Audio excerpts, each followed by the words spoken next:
चंद्रशेखर बावनकुळेंनी ट्विटरवरती सांगितलं की मंत्रिमंडळाचा शपथ विधी 5 तारखेला आझाद मैदानावर, हा प्रोटोकॉल जो आहे तो राज्यपालांचा असतो. एक लक्षात घ्या की ज्या पद्धतीनं महाराष्ट्रामध्ये सरकार स्थापनेचा गोंधळ सुरू आहे, गोंधळ ते एक प्रकारे अराजक आहे. 3 पक्षांना पूर्ण बहुमत मिळालेलं आहे. त्या बहुमतावरती लोकांचा विश्वास नाही आहे. अनेक गावागावातून फेर मतदान आणि फेर मतमोजणीची मागणी होत्या. गावागावातून लोक रस्त्यावर आलेले आहेत. माळशिरसमध्ये मार्कंडवाडी नावाच्या गावामध्ये लोकांनी ठरवलं की आपण बॅलेटवर मतदान करून आमच्या गावाचा कौल काय आहे हे निवडणूक आयोगाला दाखवायचं.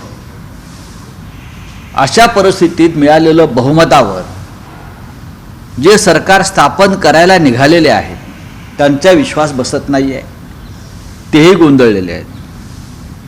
राज्यपालाकडे अजून सरकार स्थापनेचा दावा केलेला नाही. 10 दिवसानंतर पूर्ण बहुमत असलेली आघाडी किंवा पक्ष गव्हर्नरकडे राजभवनात जाऊन सरकार स्थापनेचा दावा करत नाही. आपल्या पाठीमागे किती आमदार आहेत याची यादी देत नाही. राज्यपालाने सरकार स्थापनेसाठी अद्याप निमंत्रित केलेलं नाही. आणि भारतीय जनता पक्षाचे प्रदेशाध्यक्ष 5 तारखेला यादी तारीख जाहीर करतात आणि आझाद मैदानावर शपथविधीची तयारी सुरू होते. मंडप घातला जातो, कार्पेट टाकले जातात. हा काय प्रकार आहे? सरकार स्थापनेचा दावा नाही, राज्यपालाचं निमंत्रण नाही, तरीही आझाद मैदानावर तयारी सुरू आहे. मी वारंवार म्हणतो या ठिकाणी आम्ही असतो आणि एवढा उशीर झाला असता तर राष्ट्रपती राजवट लागली असती. की पाहणी करायला पण फक्त भाजपचेच नेते गेले होते, त्याच्यावरनं शिवसेनेमध्ये नाराजी. मुळात ती खरी शिवसेना नसल्यामुळे ते असा अपमान त्यांना सहन करावा लागेल. ती खरी शिवसेना नसल्यामुळे डुप्लिकेट प्रॉडक्ट असल्यामुळे यापुढे त्यांना असे अपमान सहन करावे लागतील. 2.5-3 वर्षापूर्वी त्यांना गोंजारत होते ते यासाठी की त्यांना आमची मूळ शिवसेना तोडायची होती, महाराष्ट्र कमजोर करायचा होता आणि त्याच्यामुळे त्यांनी हे सगळं घडवून आणलं. पण आता त्यांना कळेल की भारतीय जनता पक्ष काय आहे, त्यांचं अंतरंग काय आहे, त्यांचं बाह्य स्वरूप काय आहे हे त्यांना आता कळेल. मुळात अजित पवार आणि शिंदे यांच्यामध्ये तुफान भांडणं लावण्याचा प्रयत्न सुरू आहे. दोघांमध्ये एकत्र निवडणुका लढले. काल अजित पवार साहेब आमचे दादा दिल्लीमध्ये होते, सगळं टाकून रात्रभर इथे फिरत होते, अनेक भेटीगाठी गुप्तपणे घेत होते. सरकार महाराष्ट्रात स्थापन होत आहे आणि हे अनेक नेते दिल्लीमध्ये फिरत आहेत.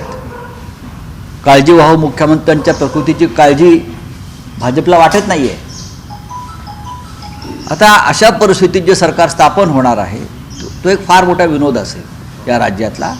पण हे सरकार लोकशाहीचे संकेत पायदळी तोडून येताना मला दिसतंय. कारण ज्यांनी मतदान केलं आहे त्यांचा आपण केलेल्या मतदानावरती किंवा निवडून आलेल्या सरकारवरती विश्वास नाही. गावागावातून लोक फेरमतदान घेत आहेत. याच्यावरती निवडणूक आयोगानं भाष्य केलं पाहिजे. आणि आज माळशिरसमधल्या त्या गावात बरं का मार्कंडवाडीत 144 कलम लावलाय, कर्फ्यू लावलाय. लोकशाही मार्गानं मतदान घेऊ इच्छिणाऱ्या लोकांवरती 144 कलम लावून त्यांना घरातून बाहेर पडू नका अशा धमक्या दिल्या जात आहेत. अजून राज्यामध्ये सरकार यायचं आहे, राज्यामध्ये सरकार यायचं आहे. बरं, मार्कंडवाड्याची गोष्ट अशी आहे तिथे भारतीय जनता पक्षाचा पराभव झाला आहे. त्या मतदारसंघात माळशिरसमध्ये भारतीय जनता पक्षाचा पराभव झालेला आहे, दारुण पराभव झालेला आहे. पण लोकांना वाटतंय, मतदारांना वाटतंय विजयी उमेदवाराला जी मतं मिळालेली आहेत ती कमी मतं आहेत. हा एक महत्त्वाचा विषय. जिंकून सुद्धा ते फेरमतदान घेत आहेत कारण मतदान कमी झालेलं आहे. मतदान कमी मिळेल, आम्ही केलेल्या मतदानापेक्षा कमी मतदान झालं आहे. बोला.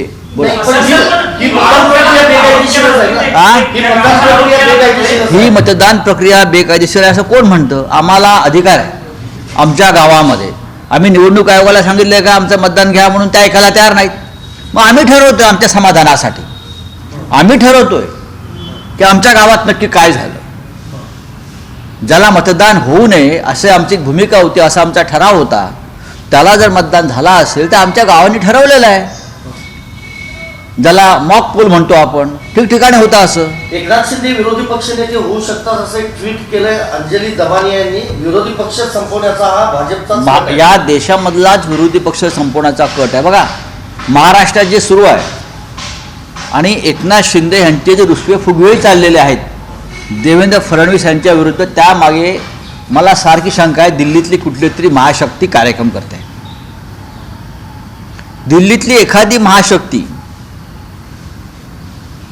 ती आता कोणत्या पक्षाची आहे काय तुम्हाला माहिती आहे, ती महाशक्ती त्याशिवाय एकनाथ शिंदे अशा प्रकारचं धाडस करू शकत नाहीत. हिंमत नाही आहे कोणाची. सध्याच्या दिल्लीतल्या सत्ताधाऱ्यांविरुद्ध अशा प्रकारे रुसवे फुगवे करण्याची कोणाची हिंमत आहे का? या क्षणी नाही. जे लोक 2.5 वर्षापूर्वी 3 वर्षापूर्वी ईडी CBI दिल्लीचं गृहमंत्रालयाला घाबरून ज्यांनी शिवसेना फोडली आणि पळून गेले, त्यांना 3 वर्षामध्ये असं कोणतं टॉनिक मिळालं आहे की ते दिल्लीला डोळे वटारून दाखवत आहेत, रुसवे फुगवे करतायत, रुसून बसतायत. दिल्लीतली कुठली तरी महाशक्ती महाराष्ट्रामधला हा खेळ करत आहे आणि हा भाजप अंतर्गत खेळ आहे. शपथविधीला जर तुम्हाला निमंत्रण दिलं गेलं, उद्धव ठाकरेंना निमंत्रण जर आलं शपथविधीचं, तर ते जातील का? अहो आमंत्रण येऊ द्या. तुम्ही कसले प्रश्न विचारताय? दिल्लीत प्रथा आणि परंपरा आहेत अशी आमंत्रणं पाठवायची. प्रत्येक आमदाराला, राज्यातला प्रत्येक खासदाराला सामान्य प्रशासन विभागाकडून आमंत्रण येतं. माननीय उद्धव ठाकरे राज्याचे माजी मुख्यमंत्री आहेत, सगळ्यांना आमंत्रण येतं ना. म्हणजे जे महाराष्ट्र मुंबईमध्ये ज्या परदेशी वकालती आहेत त्यांनाही आमंत्रण जातं. आमंत्रण जातं ना, स्वातंत्र्य दिनाचं जातं, महाराष्ट्र दिनाचं जातं, शपथविधी सोहळ्याचं जातं, राजभवनातल्या सोहळ्याचं जातं. तो एक प्रोटोकॉल आहे, राजशिष्टाचार आहे. सर चिदंबरम यांचे पुत्र यांनी ट्विट केला, त्यांनी म्हटलंय की पंतप्रधान नरेंद्र मोदी यांना साबरमती फाईल पिक्चर बघायला वेळ आहे, काश्मीर पिक्चर बघायला वेळ आहे, पण मणिपूरवर बोलायला आणि पार्लमेंटवर उत्तर द्यायला वेळ नाही.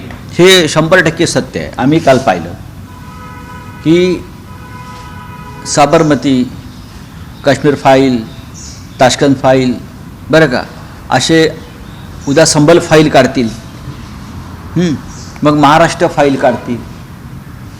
या सगळ्या फाईल हेच तयार करतात आणि याच्यावर सिनेमे बनवण्यासाठी स्वतःच फायनान्स करतात आणि स्वतःच प्रेक्षक पाठवतात पाहायला. ॲक्सिडेंटल प्राईम मिनिस्टर काढतील, इंदिरा गांधींवर सिनेमा एक दुसरी बाजू काळी दाखवायचा प्रयत्न करतील.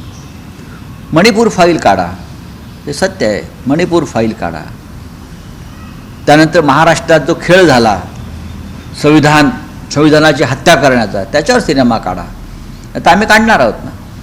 बहुतेक एकनाथ शिंदे काढतील, त्याने धर्मवीर 2, 3, 4, 5, 10 किती आता काढतायत, 5, 25 मला माहीत नाहीत. तर असे सिनेमे ते बघतात, काढतात आणि फक्त इंडियाच्या लोकांनाच बघायला बोलवतात.